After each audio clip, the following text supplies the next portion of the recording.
오늘 설교를 준비하면서 두 날짜가 생각이 났습니다.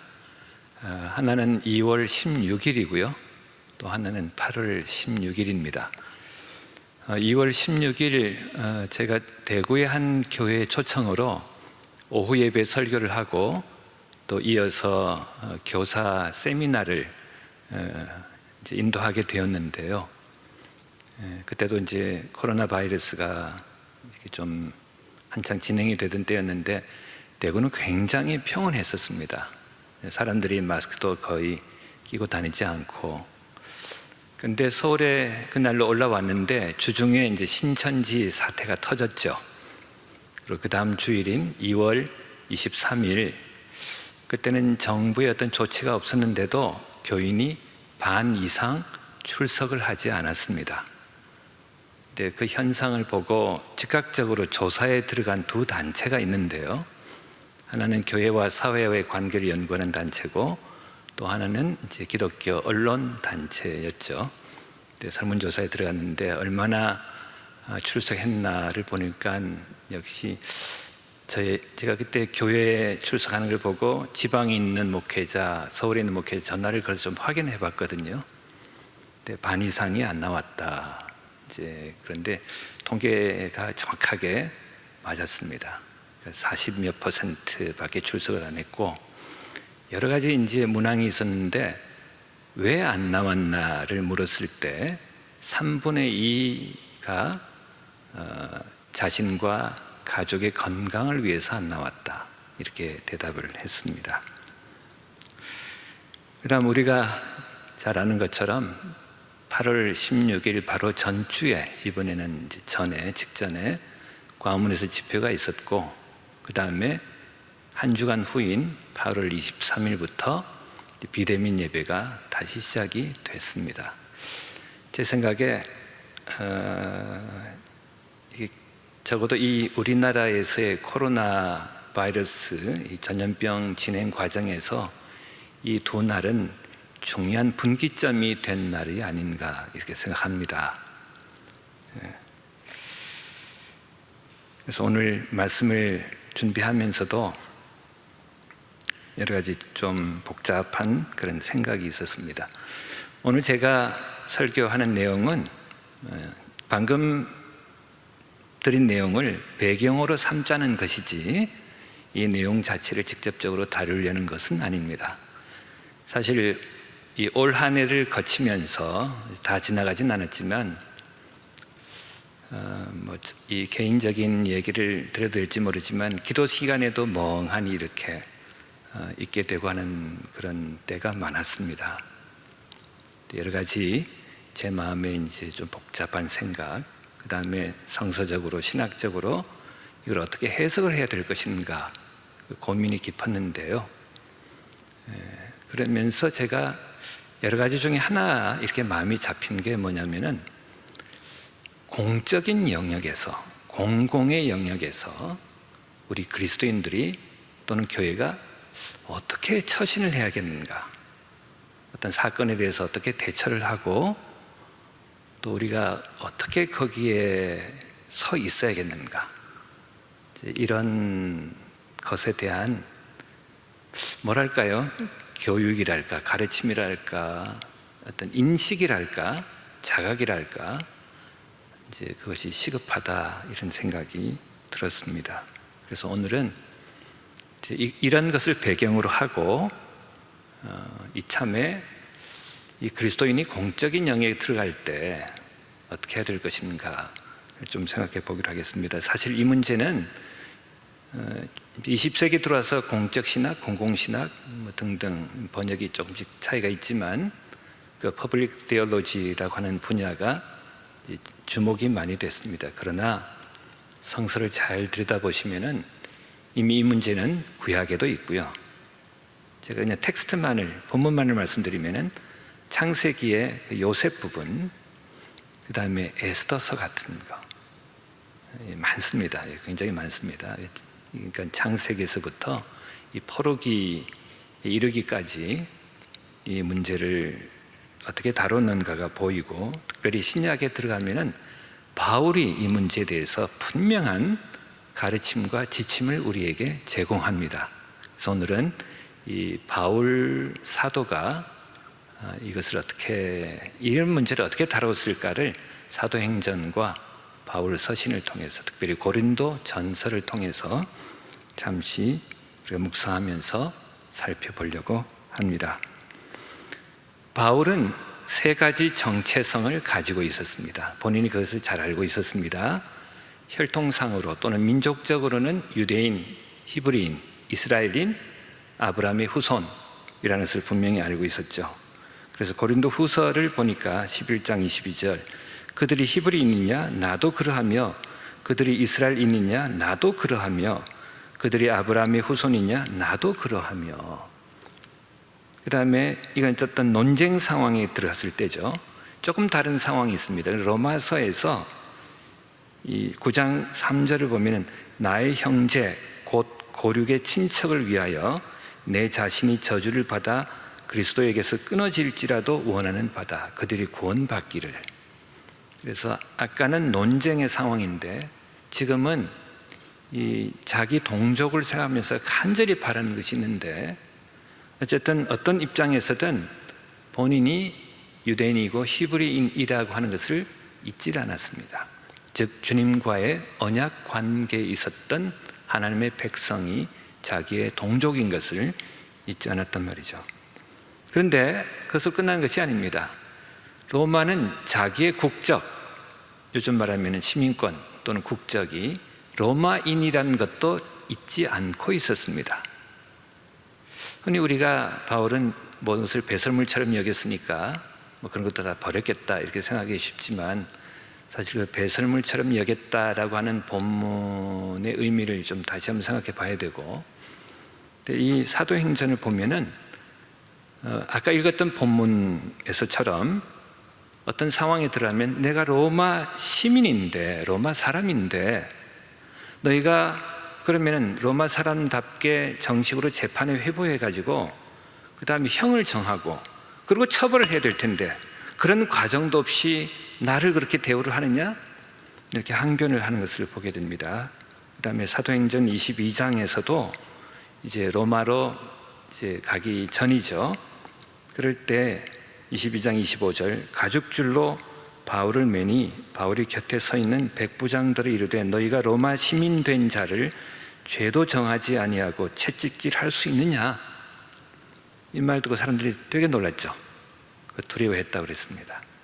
그래서 이 사도행전에도 이것이 두 번 나오고, 그 다음에 고린도전서 8장부터 10장까지 우상 제물에 관한 문제를 다루면서 이 그리스도인이 공적인 영역에 들어갈 때 이거 먹어도 되고 안 먹어도 되고를 먹지 마라, 먹어라 그렇게 정하지 않고요. 이런 경우에는 먹어도 된다. 그러나 이러면 먹지 마라. 이런 경우에는 먹지 마라. 그러나 이런 경우에는 먹어라. 묻지 말고 먹어라. 그러나 이런 경우에는 먹지 마라. 네. 그 근거가 있습니다. 뭐냐면은 바울은 지금 옆에 누가 있는가를 보는 거예요. 그래서 내가 하는 행동 때문에 이 사람이 실족할까 봐, 그리스도께서 이 사람을 위해서 죽으셨는데 그 사람을 내가 실족해 하는 것은 내가 큰 죄를 지는 거다. 그래서 지금 바울의 공적 영역이라고 하는 것은 믿지 않는 사람들 사이에 들어갈 때, 그야말로 공공의 영역에 들어갈 때 거기에 있는 믿는 사람들과 또 그렇지 않은 사람들을 배려를 해야 된다고 하는 것입니다.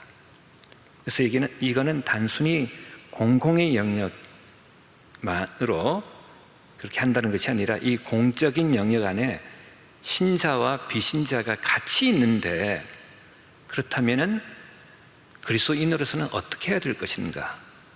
여기서 중요한 것은 바울의 지침은 이것입니다.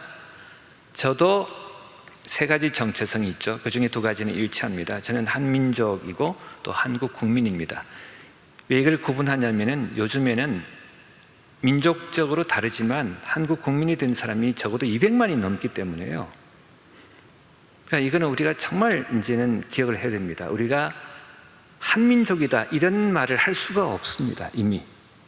그렇기 때문에 민족이라는 말로 우리가 역사를 논하고 사회를 논하던 시대는 지나갔고, 대신에 국민, 시민 이런 개념으로 해야 되는데, 이건 이미 20세기에 들어와서 그렇게 논의하고 있는데 아직도 우리는 지금 민족 담론으로 가고 있는 게 많아서 참 여러 가지로 혼란스러운 게 많습니다.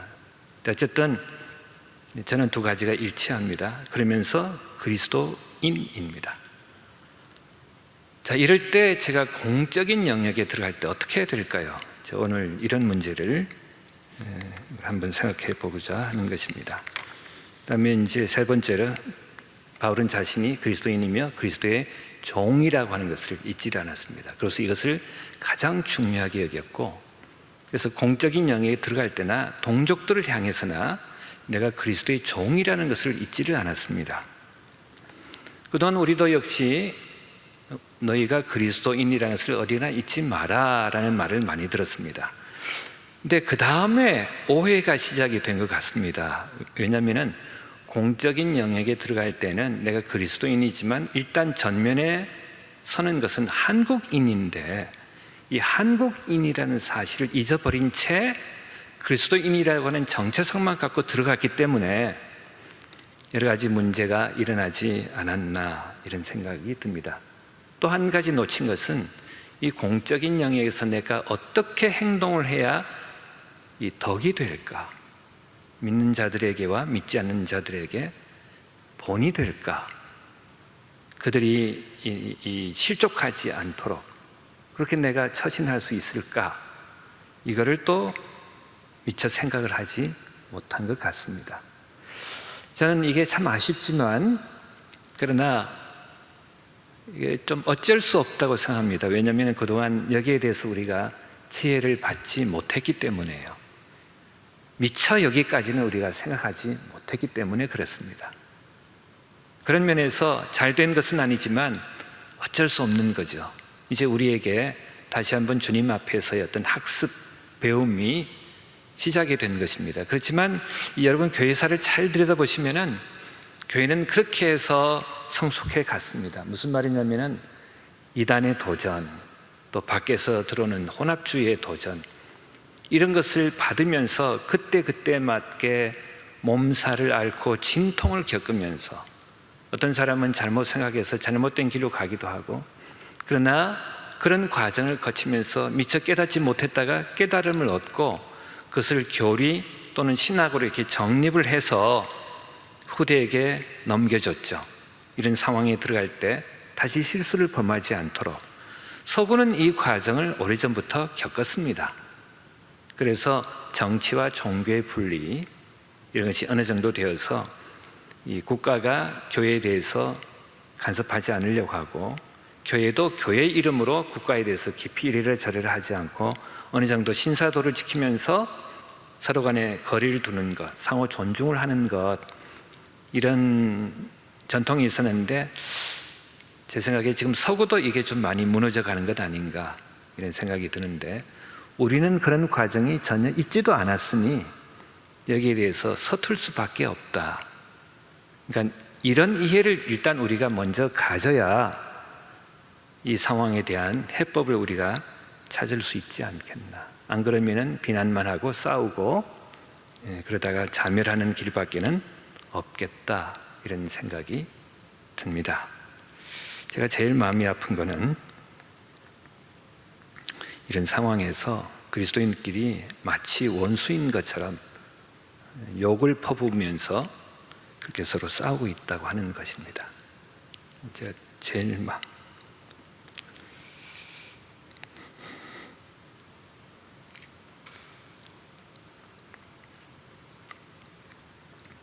네, 잠시 좀 약간 조금 따분한, 아니 좀 뭐랄까 딱딱한 얘기일 수는 있는데 어쨌든 문화신학 쪽의 얘기를 잠깐 하고 다시 이제 본문으로 좀, 아니 우리 지금 우리가 나누고 있는 것으로 주제로 돌아가도록 하겠습니다. 니버의 그리스도와 문화라고 하는 책은 이 분야의 고전이죠, 그렇죠? 교회와 사회와의 관계를 한 5 유형으로 나눴습니다. 로버트 웨버라고 하는 신학자는 조금 다른 시각에서, 이제 기독교 역사의 시각에서 교회와 정부의 관계를 들여다보면서 한 3 정도로 조금 더 단순하게 나눴습니다. 너무 단순화돼서 무리가 있는 점도 없진 않지만 그냥 유형론이라는 게 원래 그렇습니다.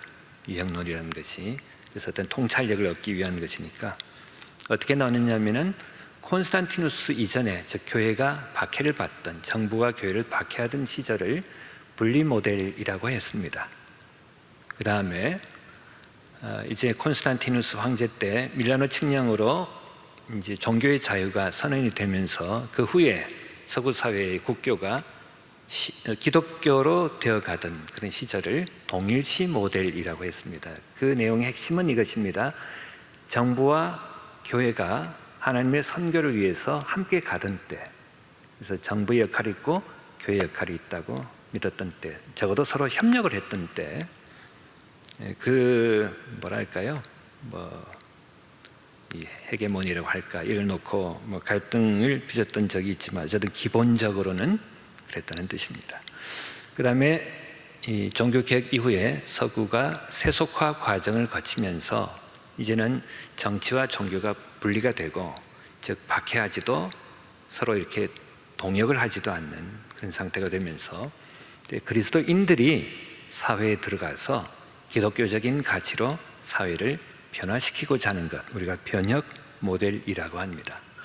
이 두 학자가 변혁 모델의 대표적인 인물로 사실은 바울을 꼽습니다. 신기하죠, 그렇죠?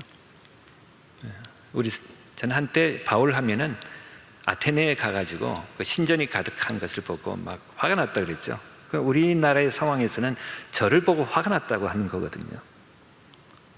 그래서 분리 모델 아닌가 이렇게 생각을 했는데, 그렇지만 이제 성경을 잘 들여다보면서 그렇지 않구나. 학자들이 이분을 변형 모델의 대표적인 인물로 꼽는 이유가 있다. 그것은 이런 것입니다. 이 모델의 특징이 뭐냐면은 두 가지의 긴장을 유지하면서 살아가는 것인데요. 하나는 그리스도인으로서의 정체성을 확고히 갖는 것입니다. 그와 동시에 이 문화적인 유연성도 함께 가지는 것입니다. 저희 세대는 이제 저는 지금 60대가 됐습니다. 저희 세대는 이 그리스도인의 정체성을 굉장히 강조하던 시대였기 때문에 문화적 유연성은 비교적 부족했습니다. 늘 교회와 세상, 대립관계 이렇게만 생각을 하곤 했죠. 근데 지금 세대를 보면 다 그런 건 아닙니다. 저희 세대 때도 다 그런 건 아니었습니다. 근데 지금 세대를 보면 많은 분들이 문화적 유연성은 굉장히 좋은데, 근데 그리스도인으로서의 정체성이라고 하는 심지가 흐물흐물해진 것을 보게 됩니다. 많은 경우에.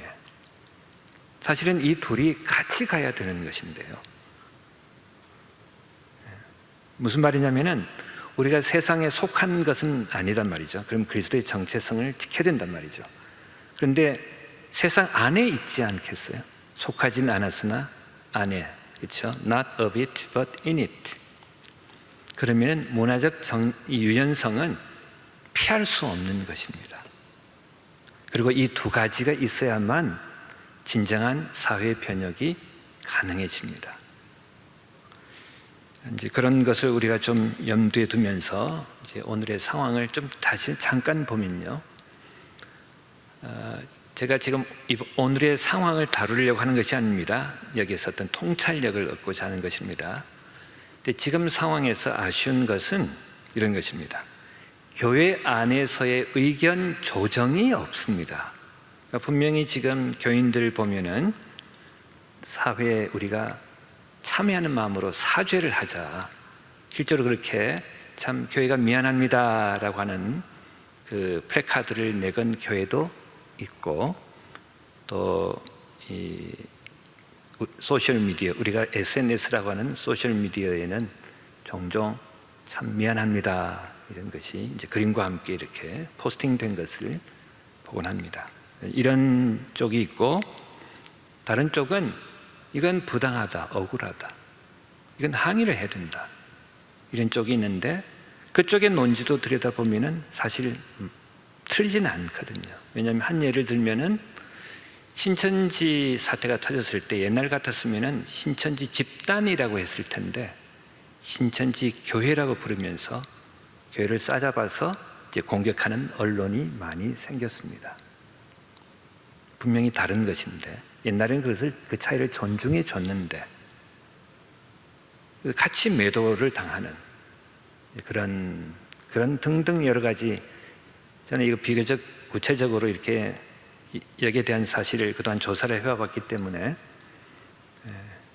여러 가지 얘기할 게 좀 있습니다만 어쨌든 대표적으로는 그런 사실을 직시하면서 이건 부당하다, 억울하다.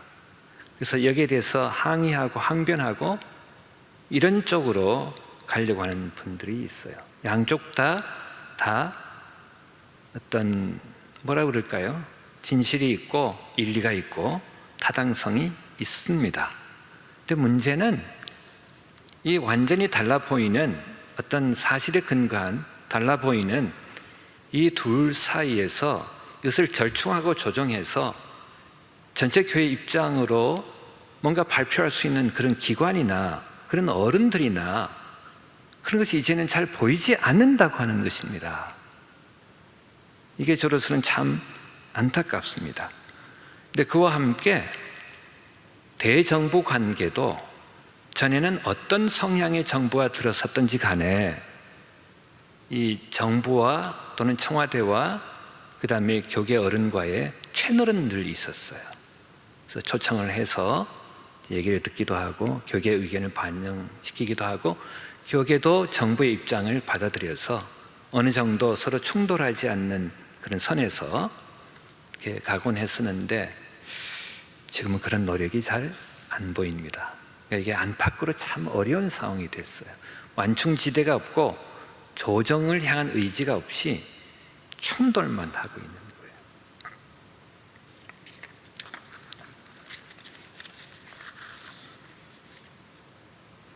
여기서 잠시 또 이제 좀 교회사로 가보겠습니다. 오늘 자꾸 이렇게 왔다 갔다 해서 좀 그렇긴 한데 역사에 대한 오해 두 가지가 있는데요.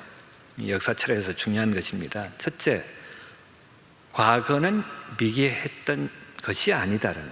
우리 과거 그러면은 뭔가 지금보다는 덜 발전되고 미개하고 덜 모르고 더 모르고 이렇게 생각하지만 사실 철학을 비롯한 인문학적 이론은 플라톤과 지금도 플라톤과 아리스토텔레스 사이를 왔다 갔다 합니다.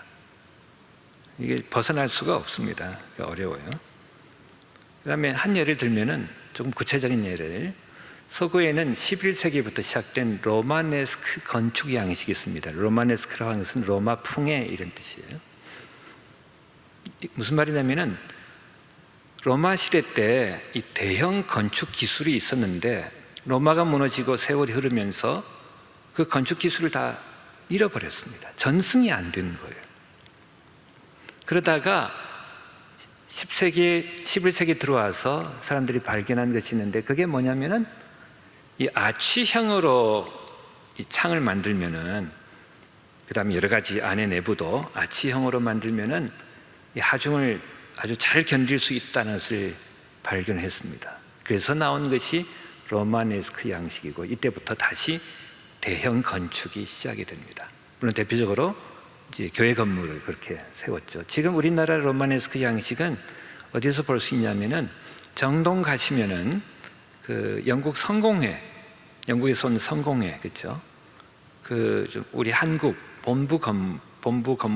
본부가 되는 그 예배당이 로마네스크의 한옥을 이렇게 아주 찰미하게 조화를 시켜서 저는 굉장히 아름다운 건물이 있습니다.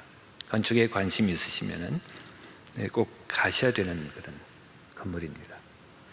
그 다음에 이제 세월이 흐르면서 또 뭘 발견했냐면은 이게 포인티드 아치라고 하는데 끝을 뾰족하게 이렇게 만들면은 더 잘 견딘다라는 것을 알게 돼서 고딕식이 바로 그렇게 생겨난 건축 양식입니다.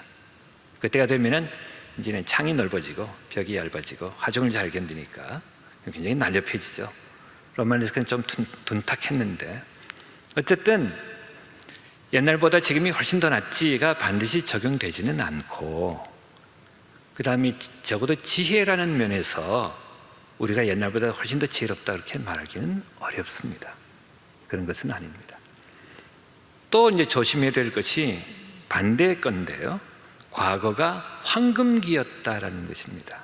우리로서는 사도행전에 나타나는 초대교회가 황금기였지 이렇게 생각하기 쉽죠. 그렇지만 여러분 예루살렘 교회를 잘 들여다보시면 굉장히 좋은 교회였으면 분명합니다. 그러나 구제 때문에 문제가 생겼죠. 헬라파 과부들이 구제에서 소외가 되고 그래서 불평이 일어나고 그것 때문에 7집사 제도를 만듭니다. 이 문제를 해결하기 위해서. 또 헌금 문제가 있었죠. 우리가 잘 아는 아나니아와 삽비라. 다 자발적으로 이렇게 하는데 이 부분은 속였죠. 남들이 그렇게 하니까 우리가 심리학에서 말하는 peer pressure, 또래 집단의 압박에서였는지 일단 팔았는데 진심으로 한 것이 아니었기 때문에 얼마 감추고 얼마 헌금하면서 우리 다 판 겁니다. 속였죠. 그 다음에 또 있어요. 뭐냐면은 베드로 쫓아다니던 어떤 사람이 베드로가 능력 행하는 것을 보고 이 돈을 주면서 이 좀 나한테 이 능력을 좀 전수해 달라고 매관 매직 같은 이런 대표적으로 기록이 되었다고 우리가 유추해 볼 수 있다면은 초대교회 이 세 문제만 있었던 것이 아니라 이와 유사한 문제가 있었다는 것을 우리가 생각해 볼 수 있습니다. 이렇습니다. 교회가 갓 태어났는데요. 갓 태어난 교회는 성숙에 이르기까지 시간이 걸립니다. 우리가 그것을 알아야 됩니다. 그래서 초대교회에 대한 환상을 우리가 버려야 됩니다. 대표적인 교회가 뭔가요? 초기 교회 중에 고린도 교회고 아까 제가 말씀드린 대로 고린도 전서에 그 교회가 얼마나 엉망이었는지 요즘 말 하면 막장이었는지를 우리가 쉽게 알 수 있습니다. 엉망이었던 그런 상황. 그 교회를 누가 참여 설 때 누가 큰 기여를 했죠? 바울이죠, 그렇죠?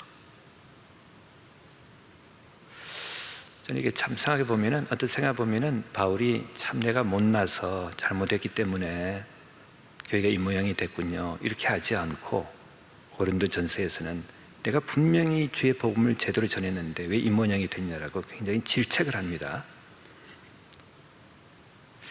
그래서 이걸 우리가 좀 잘 깨달아야 될 것 같습니다. 겸손이 무엇인지에 대해서 특별히요. 어쨌든 그 바울이 교회가 그런 상황인데 이 공적인 영역에 들어갔을 때는 참 그리스도인으로서 미안합니다 이렇게만 하지 않고 로마 시민인 나를 이렇게 대화할 수 있느냐 이렇게 한 것을 보면은 자 우리가 이 상황에서 어떻게 살아가야 될까? 아까 그 얘기 교회사 얘기를 조금 더 하겠습니다. 이제 4세기 초에 밀라노 칙령이 이제 발표가 되죠. 적지 않은 사람들이 콘스탄티누스를 크리스찬이라고 생각하지만 죽을 때 세례를 받은 거 보면 꼭 그런 것 같지는 않습니다. 그래서 학자들은 이 밀라노 칙령을 크리스찬이기 때문에 발표한 게 아니라 정치가로서 필요해서 그렇게 한 거다라고 이렇게 정리를 하는데 어쨌든 한 학자의 글을 보면은 여기를 잘 정리한 이 발표 직전의 교회 상황에 대해서 두 가지 얘기를 하는데요. 하나는 그 박해에도 오랜 기간의 박해에도 불구하고 교회가 커져 있었다. 굉장히 많은 사람들이 믿고 있었다라고 하는 것. 도시를 중심으로 믿었는데 어떤 지역은 반 이상이나 크리스찬이 되어 있었다. 그러니까 아무리 눌러도 찌그러지지 않는 종교. 두 번째 뭐라고 이제 표현했냐면 bearers of culture. 이걸 우리가 우리말로는 문화 전달자라고 번역했는데 오해의 여지가 있습니다. 이게 bearer이란 말은 배달한다는 뜻이 아니고 내가 품고 있다 이런 뜻입니다. 품고 있기 때문에 나눌 수 있는. 그 다음에 culture는 이런 뭐 첨단 기기를 우리가 흔히 현대문화 뭐 이렇게 생각하지만 원래 culture의 기본적인 의미는 삶의 방식입니다. 원래 쿨투르 아님이라고 하는 키케로의 말에서 나온 걸로 이렇게 많이 생각하는데 마음의 경작, 영혼의 경작이고 즉 야만스러운 짐승과 다른 인간을 다르게 만드는 그래서 교양이라든지 요즘 말하자면은 진상의 반대가 되는 개념 있는 거 뭐 이런 뜻이 컬처의 기본적인 의미입니다. 무슨 말이냐면 이런 거예요. 초대교회 때 그렇게 흠이 많던 교회였는데 박해를 거치면서 어떻게 됐냐면 교회가 본받을 만한 공동체가 되었다고 하는 것입니다. 여러분, 성숙은 그렇게 쉽게 되는 것이 아닙니다. 머리로 깨달았다고 되는 것 아니고요, 속의 사고체계가 개편이 되고 그것이 삶으로 우러나오기까지는 한 세대만으로 되는 것도 아니고 오랜 기간이 필요합니다. 서구교회는 적어도 200년 이상 박해를 통해서 깨닫게 되고 깨끗하게 되고 삶의 목적에 의해서 분명하게 되고, 재산을 몰수도하고 추방을 당해보니까 집이 내가 영원히 있을 것이 아니거든. 내가 왜 사나에 대해서 다시 한번 생각을 해보게 되는 것입니다. 내가 뭐 때문에 살아가나. 교식도 박탈당하고 쫓겨나게 되면은 나 왜 사는 거지? 이런 문제란 말이죠. 그 과정을 200년 넘게 거친 후에 문화적 전달자, 다른 사람들이 보기에 정말 배울 만한, 본받을 만한 사람들의 공동체, 완벽하지는 않았을 것입니다. 전체적인 그 성숙도나 수준이 이제 올라갔을 때 로마가 이것도 해보고 저것도 해보고 황제 숭배도 해보고 뭐 자기네들 신숭배도 해보고 온갖 것을 운동해서 그 넓어질 대로 넓은 그 또 다양해질 대로 다양해진 사람들을 통합하기 위해서 노력을 했는데 교회 로마의 운명을 맡겨본 거죠. 저는 우리 한국교회가 그렇게 될 날이 꼭 올 거라고 믿습니다. 그리고 지금 이 과정은 우리가 이렇게 성숙해가는 과정이라고 믿습니다. 그래서 저는 너무 절망하지 않습니다. 그렇지만 지금 이 과정을 우리가 어떻게 타개해 가야 될 것인가, 어떻게 통과해 가야 될 것인가 는 생각해 볼 만한데, 저는 시편 기도를 소개해 드리고 싶습니다. 시편을 보면은 이제 종종 어떤 기도가 나오냐면은 한쪽에는 회개하는 기도가 나오고 한쪽에는 이런 거죠. 그 언어를 그대로 말씀드리면은 원수가 개가를 부리지 못하도록, 택한 자가 수치를 당치 못하도록 하나님 우리를 도와주세요, 이렇게 기도하는 것이 나오는데, 어떤 시편에는 두 가지가 함께 나오는 것이 있습니다. 하나님, 제 죄를 용서하시고 제가 당하고 있는 이 부당함에 대해서 주님 돌아보셔서 저를 구원해 주십시오, 이런 기도가 나옵니다. 지금 이 시대야말로 이 두 가지 기도를 함께 하면서 이 두 가지 기도가 우리에게 비춰주는 대로 우리가 마음을 정하고 그 길을 따라 살아가면 좋지 않을까, 이렇게 생각을 하게 됩니다. 기도하겠습니다. 하나님, 우리 역사를 보면은 교회와 정부 또는 교회와 사회가 이렇게 불편할 때가 없었던 것 같습니다. 참 마음이 아픕니다. 주님, 우리를 도와주시고 우리가 잘못한 것이 있으면 용서해 주시고, 또 우리가 부당하게 비난을 받는 부분이 있으면 우리를 도와주셔서 주님, 우리가 그 부분에 대해서 머리를 들게 도와주시고 우리를 구원해 주시기를 기도합니다. 그리고 이 문제를 놓고 우리가 함께 주님 앞에서 마음을 모을 수 있도록, 형제된 우리가 원수처럼 싸우지 않도록 우리를 도와주시기를 기도합니다. 예수님 이름으로 기도했습니다. 아멘.